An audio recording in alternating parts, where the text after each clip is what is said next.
प्यारे बच्चों, हिंदी की कक्षा में आपका एक बार फिर से स्वागत है। जैसा कि आप जानते हैं, हम अपना हिंदी में अनुच्छेद लेखन का काम कर रहे हैं। इस समय अनुच्छेद लेखन में आज हम आपको गाय पे एक अनुच्छेद लिखवाएंगे और जिसमें गाय के गुणों के बारे में हमें बताया गया है। तो अनुच्छेद में आपको पता है सभी जो वाक्य होते हैं एक ही अनुच्छेद में लिखा जाता है और इसमें हमारा जो शीर्षक है वो है गाय। तो सभी जो वाक्य होंगे वो गाय से ही संबंधित होंगे। तो हमें शीर्षक के अनुसार ये लिखना है और इसको वाक्यों को पंक्तिबद्ध, हम कहेंगे क्रम संख्या नहीं लिखनी। कुछ बच्चे अभी भी क्या करते हैं, जब भी अनुच्छेद या निबंध लिखने के लिए उनको कहा जाता है तो हर वाक्य के आगे क्रम लिखते हैं कि पहला वाक्य, दूसरा, तीसरा, वो। और ये नहीं हमें करना। एक ही अनुच्छेद में शीर्षक है गाय, तो हम लिखेंगे। शुरुआत करते हैं। गाय। गाय एक पालतू पशु, आपको पता है पालतू पशु जो पाले जाते हैं। गाय एक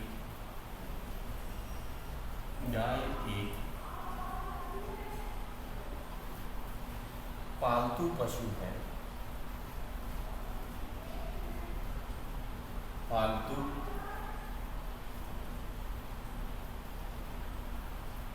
पशु है।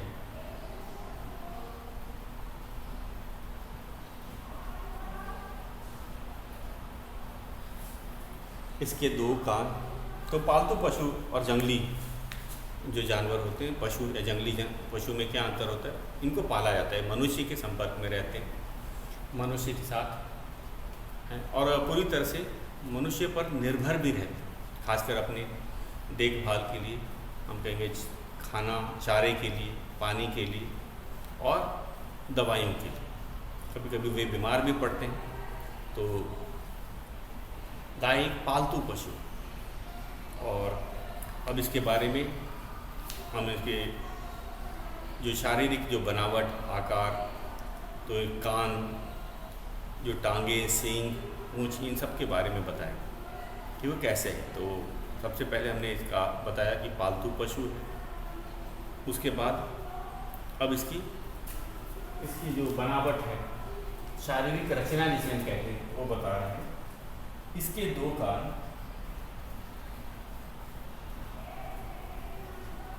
इसके दो कान। शारीरिक रचना मतलब था जो शरीर किस तरह से बना है। चार टांगे, हर पशु के चार टांगे होती हैं।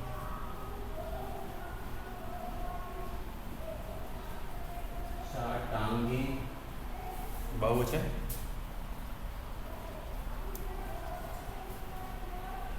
दो सींग।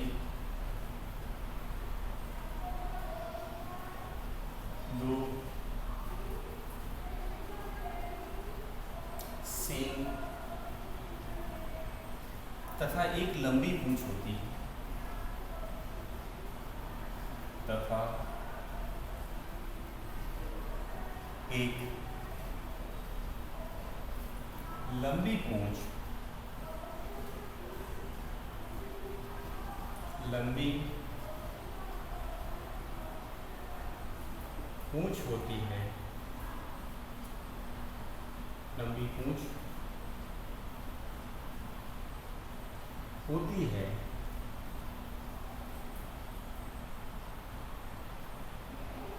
यह घास तथा चारा खाती है।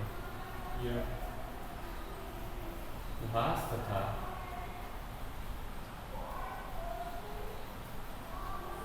चारा खाती है।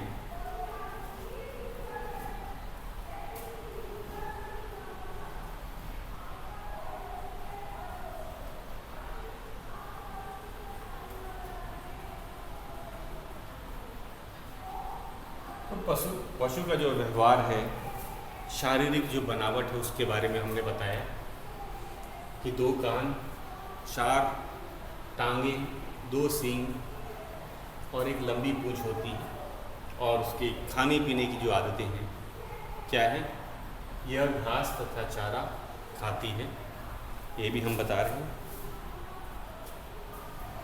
गाय हमें दूध देती है, गाय हमें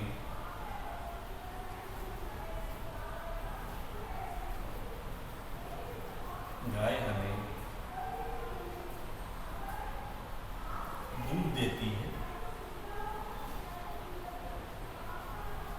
दूध देती है।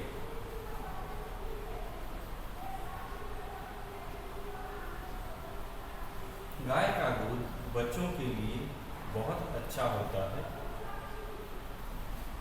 गाय का दूध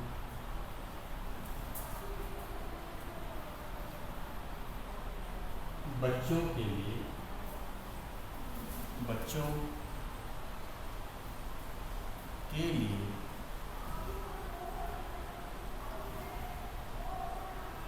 बहुत अच्छा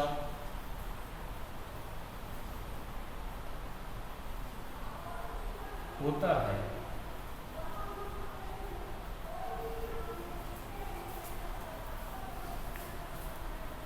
तो दूध के बारे में बताया गया है, जैसे कि कहा जाता है कि जो गाय का दूध होता है बहुत अधिक पौष्टिक होता है, खासकर बच्चों के लिए।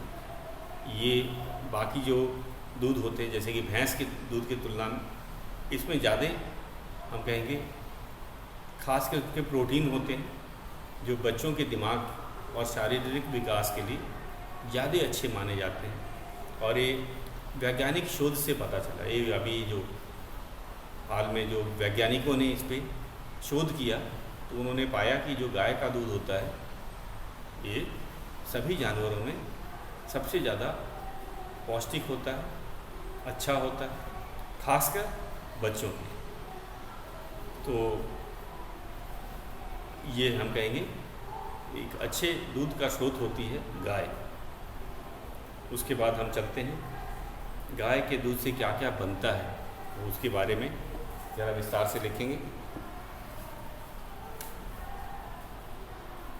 गाय के दूध से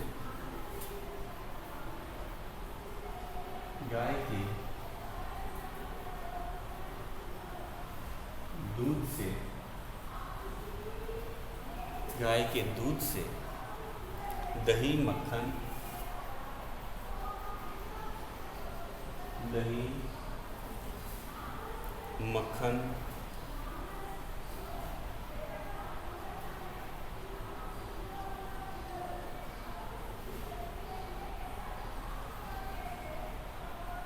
घी, पनीर बनाया जाता है।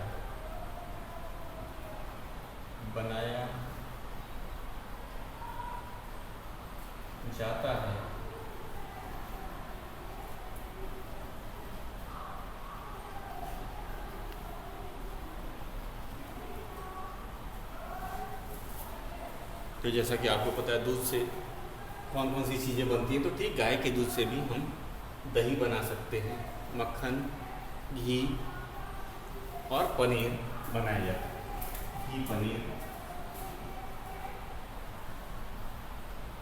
घी पनीर आदि, यहाँ पे और लिख दें तो ज़्यादा अच्छा है, घी और पनीर बनाया जाता है। अगर आप और नहीं लिखना तो आदि लिख सकते हैं। घी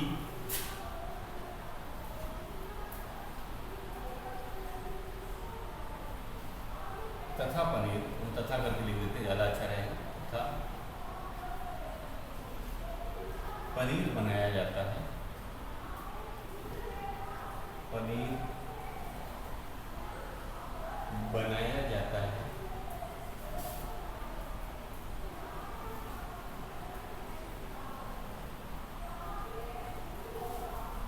तो लोग केवल सोचते हैं कि केवल गाय से केवल जो दूध मिलता है उससे यही चीज़ बनाया जाता है, नहीं, उसके जो गोबर होता है वो भी उससे बहुत बढ़िया खाद बनती है जो खासकर किसान इसे प्रयोग करते हैं, क्योंकि जो गाय हैं गाँवों में पाली जाती हैं, आपने देखा होगा। तो किसान के को जो गोबर मिलता है तो गोबर खाद बनाने के काम में आता है। आपने इसको ईवीएस में भी पढ़ रखा है कि मैन्योर जो होता है वो ऐसे ही किससे बनता है, पत्तियों से बनता है, जानवरों के गोबर से बनता है।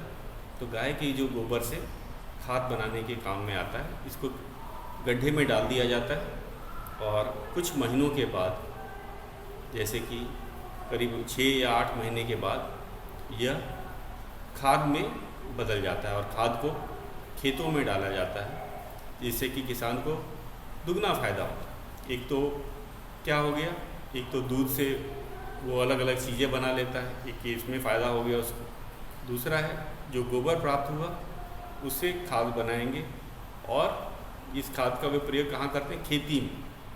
इससे जो खेती जो होती है उसकी फसल काफ़ी अच्छी होती है। कहते हैं कि जो मैन्योर होता है, जो खाद होता है, वो खेत के लिए ज़्यादा अच्छा होता है किसकी तुलना में, जो रासायनिक खाद होता है। रासायनिक खाद को ईवीएस में आपने पढ़ रखा है, फर्टिलाइज़र्स की तुलना में जो होता है ये जो खाद, तो खासकर गाय की गोबर से जो बनाया जाता है वो बहुत अच्छा होता है। आजकल आपने ऑर्गेनिक खेती के बारे में भी सुन रखा होगा, ऑर्गेनिक खेती। तो इसके अंदर क्या किया जाता है, इसके अंदर इसी तरह से पत्तियों से, गोबर से जो खाद बनाई जाती है उसका प्रयोग किया जाता है। खासकर जो रासायनिक खादों का प्रयोग, जैसे यूरिया और भी बहुत से रासायनिक खाद होती हैं, उसका प्रयोग नहीं किया जाता। इससे क्या होता है, इससे रासायनिक खाद से मिट्टी खराब हो जाती है। कहते हैं जो खेत की जो है मिट्टी खराब हो जाती है, लेकिन जो गोबर की खाद अगर डाली जाए तो उसमें अच्छी तरह से पौधे बढ़ते हैं, वह मिट्टी के लिए भी फ़ायदेमंद होता है। मिट्टी की कहते हैं उर्वरा शक्ति जो होती है वो बढ़ जाती है। तो आजकल किसान रासायनिक खादों पर ध्यान न देकर अब वे क्या करते हैं, ये गोबर की खाद, जिसे आप कहते हैं ऑर्गेनिक फार्मिंग के लिए, उसका ज़्यादा प्रयोग करते हैं। इसमें सड़ी गली जो पत्तियां होती हैं उसका खाद बनाया जाता है या फिर गोबर का खाद। तो एक तरह से किसान के लिए अगर ये देखा जाए तो ये फ़ायदेमंद होता है। उसको तो गाय से दूध भी मिल गया और खाद भी मिल गई, गोबर मिल गया, गोबर से वो खाद बना लेता है। और खाद बनाने की प्रक्रिया बड़ी आसान है। मैंने कहा गोबर को गड्ढे में डाल दिया जाता है, करीब 6 या 10 महीने बाद, 6 या 8-10 महीने बाद उसको वो खाद में अपने आप ही बदल जाता है। उसको खेतों में डाला जाता है और उससे अच्छी फसल भी उगाई जा सकती है। इसके अलावा गांव में गोबर के उपले भी बनाए जाते हैं। उपले देखा होगा, गांव में उपले से खाना बनाया जाता है चूल्हों में। आजकल तो अभी भी गांव में चूल्हे जलाए जाते हैं। चूल्हे में गाय के जो गोबर से उपले बनते हैं उससे खाना बनाया जाता है। तो कहने के लिए कि किसान को लगभग गाय का जो हर चीज़ है, चाहे वो दूध हो, चाहे वो गोबर हो, कोई चीज़ व्यर्थ नहीं जाती। किसान के लिए वह फ़ायदेमंद ही होता। तो हम ये भी लिखेंगे। अब इसको मैं मिटा देता हूँ। अगला इस वाक्य को पूरा करते हैं। इसमें कोई भी आपको लाइन नहीं छोड़नी है, इसका याद रखिएगा। कोई भी वाक्य नहीं छोड़ना है, नहीं तो अनुच्छेद लगेगा कि 2 अनुच्छेद में हमने लिख दिया। तो बड़े ध्यान से लिखना है। अगला है गाय का गोबर। गाय का, अब मैं अगला वाक्य ऊपर से लिखता हूँ। इसमें कोई भी लाइन नहीं छोड़नी है, नहीं तो लगेगा कि आपने 2 अनुच्छेद में लिखा है। अनुच्छेद एक ही अनुच्छेद में लिखा जाता है।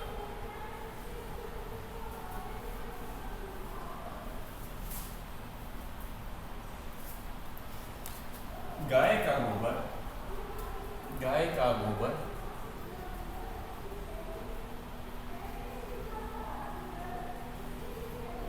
खाद बनाने के काम आता है।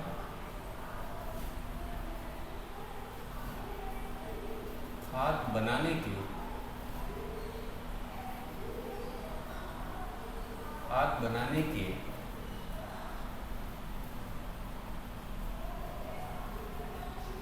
काम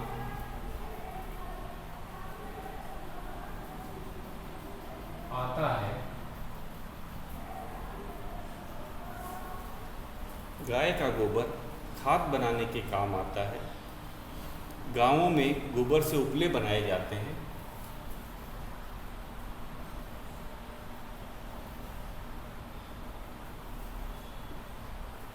गांवों में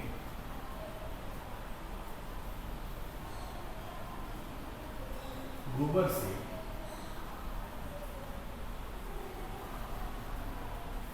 गांवों में गोबर से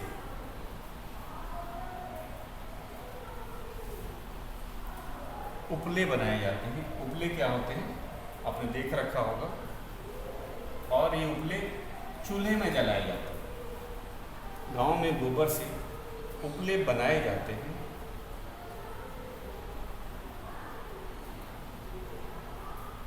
बनाए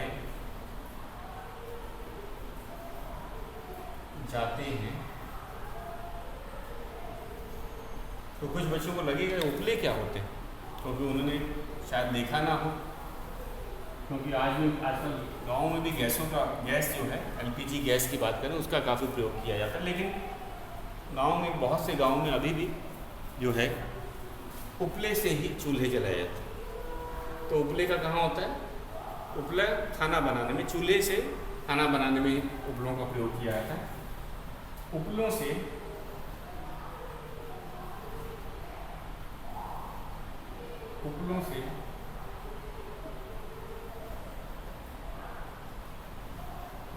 चूल्हे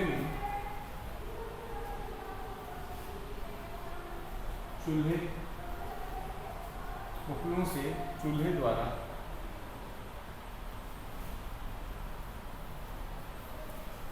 खाना बनाने में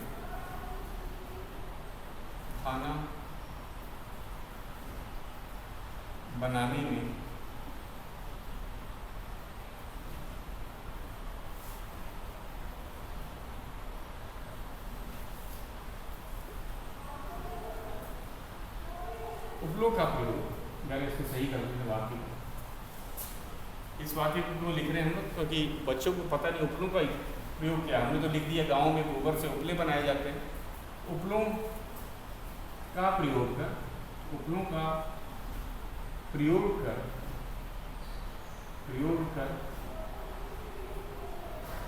चूल्हों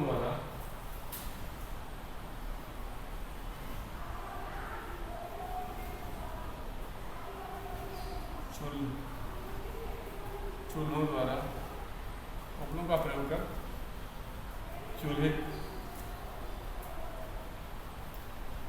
चूल्हे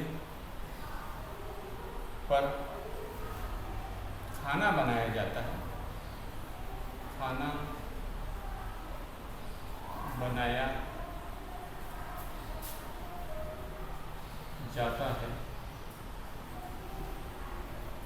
तो शायद बच्चों के लिए नया शब्द होगा, खासकर जिन्होंने गांव नहीं देखे। तो ये गोबर को कोई बेकार वस्तु न समझे। तो गाय से जो हमें प्राप्त हर चीज़, चाहे वो दूध हो चाहे गोबर हो, किसान के लिए वो फ़ायदेमंद ही रहता है। दूध का तो वह दही बना सकता है, पनीर बना सकता है, लेकिन दूध, दही, मक्खन, पनीर ये तो बनाया जा ही सकता है। लेकिन गोबर को कोई ये ना सही कि ये तो व्यर्थ गया, नहीं। किसान के लिए गोबर भी बड़े काम की चीज़ है। एक तो उसने उसकी खाद बना दी जो उसके खेतों में उसके फसल के लिए काफ़ी फ़ायदेमंद होता है, और दूसरा है कि उपले बना के करीब वो चूल्हे पर खाना बनाया जाए। जो उपले होते हैं तो इससे लकड़ी की काफ़ी बचत होती है। आपने देखा होगा कई लोग चूल्हे में लकड़ियाँ जलाते हैं और लकड़ियों के लिए पेड़ काटने पड़ते हैं। तो ये बहुत अच्छा एक हम कहेंगे विकल्प है, लकड़ियों का विकल्प। आजकल तो बनारस में जो होलिका जो दहन होता है वो भी उपलों से हो रहा है। इससे क्या होता है? लकड़ियों की बचत होती है। तो एक तरह से देखा जाए तो जो उपले हैं गाय के गोबर से बनने वाला उपला एक तरह से लकड़ियों की बचत करता है। हमें अब लकड़ियों की ज़रूरत नहीं पड़ती, खासकर चूल्हे में जो लकड़ी जलाते हैं उससे छुटकारा मिल जाता है। पेड़ों को काटना नहीं पड़ता, तो पर्यावरण की दृष्टि से भी ये बहुत अच्छा है। क्योंकि अगर हमें लकड़ी की आवश्यकता नहीं पड़ेगी तो पेड़ नहीं काटे जाएंगे, और पेड़ नहीं काटेंगे तो पर्यावरण के लिए ये फ़ायदेमंद है। अब हमारे शहर में खासकर होलिका दहन आपने देखा होगा, लोग लकड़ियाँ जलाते हैं। होलिका दहन में बहुत सारी लकड़ियाँ डाली जाती हैं। अब उसके जगह भी उपलों का प्रयोग किया जाता है, इससे लकड़ी की बचत है और यह पर्यावरण को भी इसका जो धुआं होता है उतना नुकसानदेह नहीं होता। तो ये था हमारा। इसके अलावा गाय के और भी फ़ायदे हैं। गाय के जो बछड़े होते हैं बड़े होकर बैल बनते हैं और उनसे हल चलाने या बैलगाड़ी चलाने में उनका प्रयोग होता है। तो एक ये है।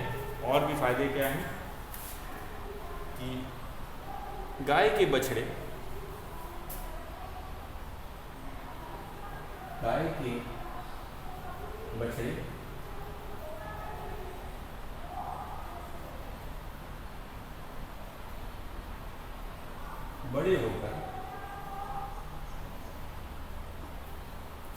बड़े होकर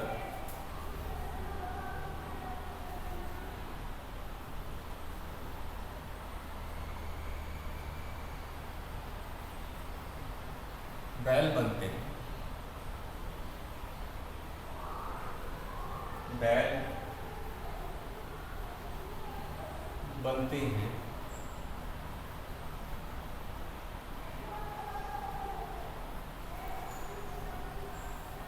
जो अब बैलों के क्या उपयोग है?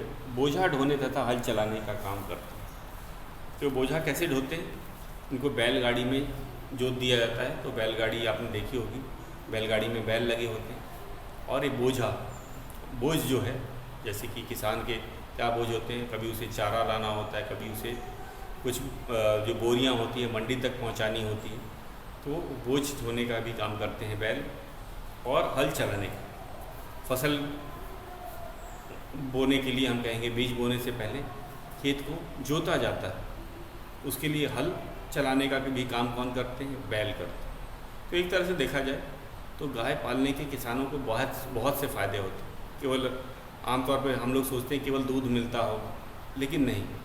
तो वे जो गाय के जो बछड़े होते हैं बड़े होकर के बैल बन जाते हैं और फिर वह किसान की मदद करते हैं, चाहे बोझा ढोने में, चाहे खेत में हल जलाने। बैल बनते हैं जो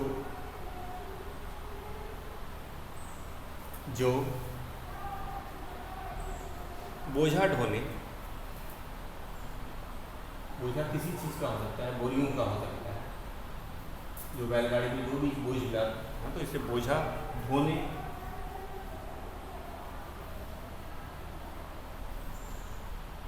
तथा हल चलाने का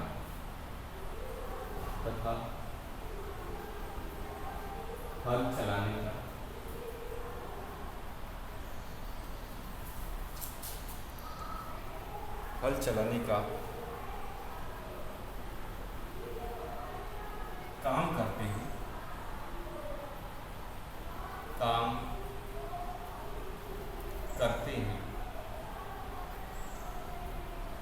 तो अभी भी आजकल देश के बहुत से किसानों के पास ट्रैक्टर भी आ गया है हल चलाने के लिए, लेकिन अभी भी बहुत से क्षेत्र हैं, खासकर पूर्व उत्तर भारत में, वहाँ पे या फिर हर किसान उतना संपन्न नहीं होता कि वो ट्रैक्टर खरीद ले।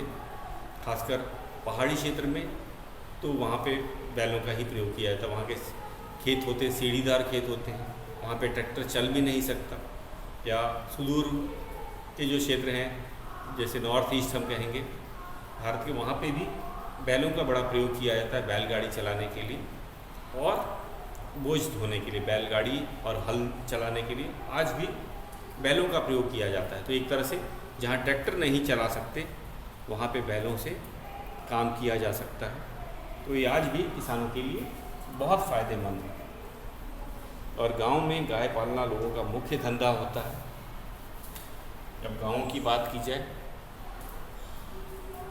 तो गाँवों में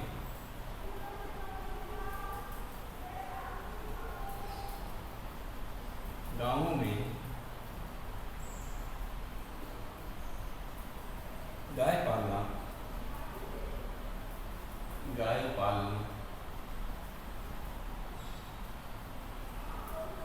लोगों का मुख्य धंधा है। लोगों का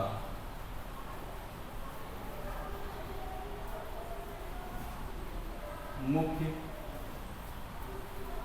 धंधा है।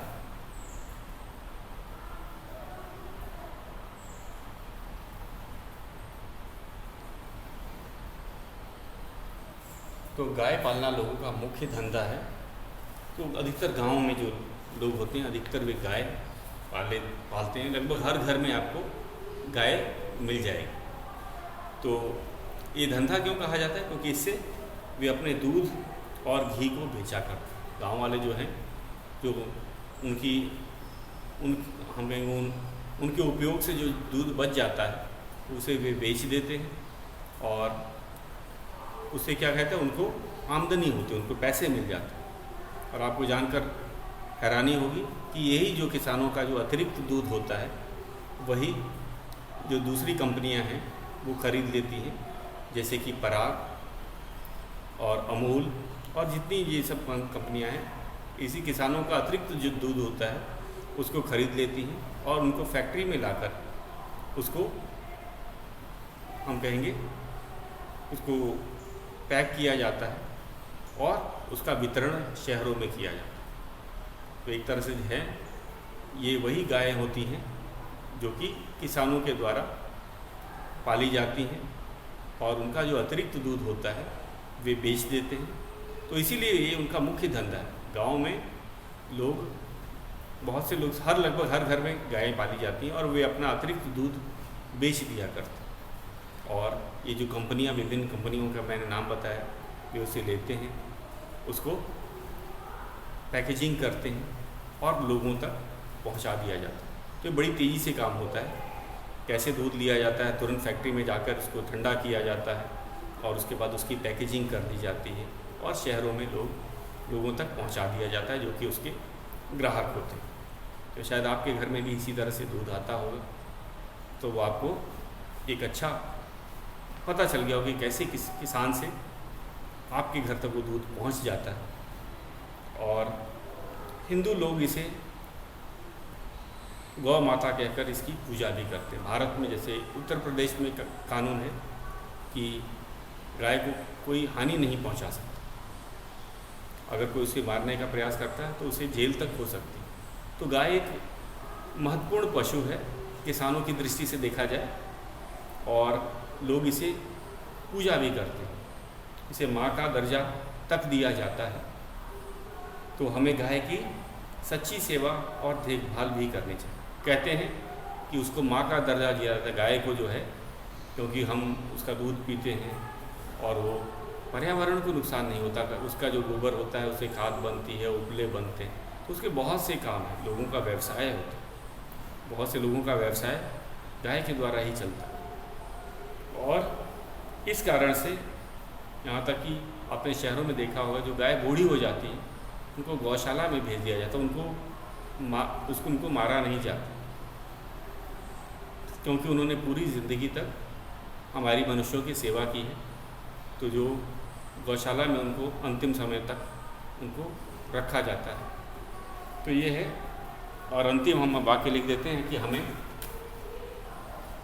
गाय की सच्ची सेवा और देखभाल करनी चाहिए। शहरों में भी लोग गाय को रोटियां खिलाना पसंद करते हैं या उसकी सेवा करना चाहते हैं। हमें गाय की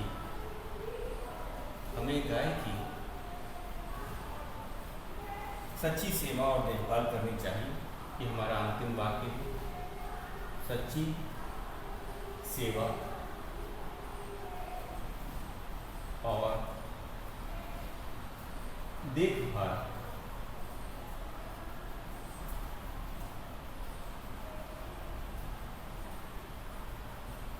करनी चाहिए।